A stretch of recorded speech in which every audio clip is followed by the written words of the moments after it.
Well, from space to aviation, and when the domestic industry is struggling to cope with a financial slump and jobs and salaries are looking like they're on the line, the government has given a major breather to airlines.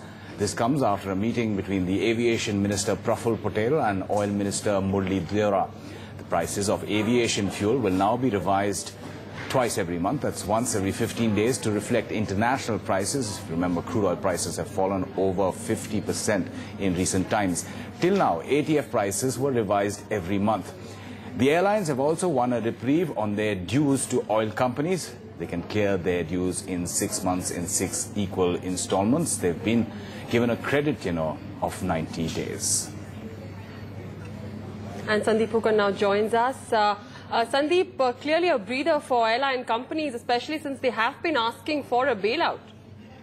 That's right.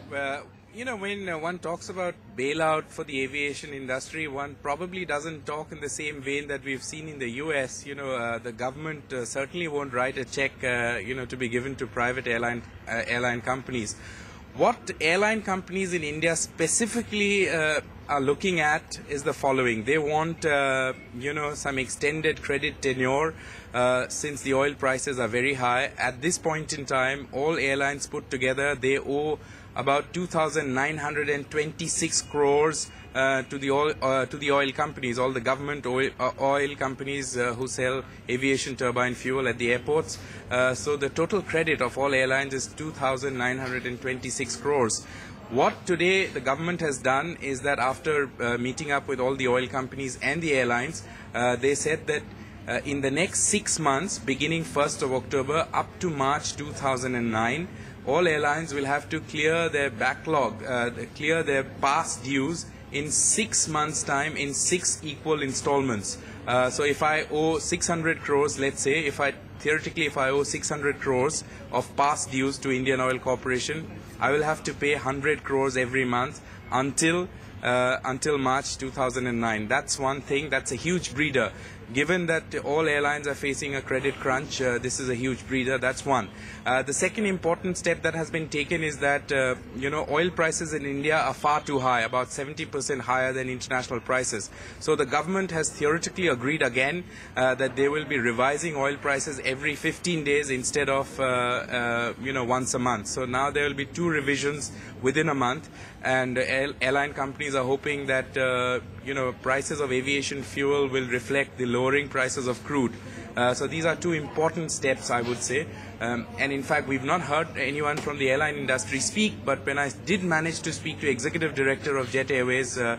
Saroj Datta, off camera, he said that the world looks brighter now. So one hopes that the airline industry actually looks at the situation in a bright way.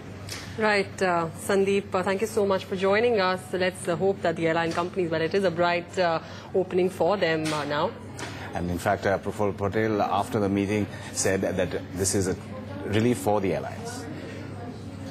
The airlines, in view of their difficulties, have expressed that this outstanding shall be cleared by them in 6 monthly installments, which will be cleared, say, by March of 2009. As far as current uplift is concerned, they will get 90 days credit, again up to 31st of March, and they will also then be required to support it with some kind of guarantees and other kind of mechanism which will ensure that the oil companies are, their financial capabilities looked after.